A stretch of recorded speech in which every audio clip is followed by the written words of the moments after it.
tuli veel teade, et tuleb dopingukontroll, et mida dopingukontroll uuris ja keda võeti dopingukontrolli?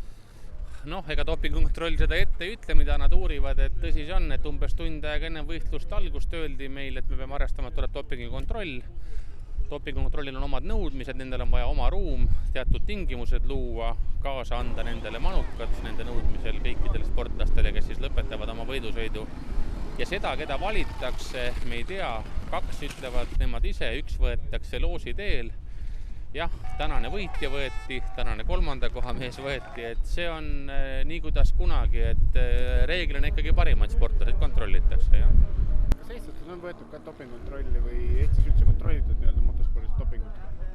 No kohalikel võistlustel kindlasti seda kontrolli läbi ei viida ja minu teada ei ole ka külgvangrite maailmameistrivõistlusel Kiviõlis seda varem tehtud, küll aga tippspordis ei ole see ju midagi uudist, et dopingukontrolli tehakse ja eelmisel aastal näiteks meie oma sportlane Tanel Leokvele rahvuste krossi Lommelis käis dopingukontrollis ja see, et Supermoto MM on nüüd siin Saaremaal, ega seda võis arvata, et see tuleb ja ta tuli. Ja seda, et dopingukontrolli võetakse MM-il, see on ikkagi tegelikult päris tihedane lugu.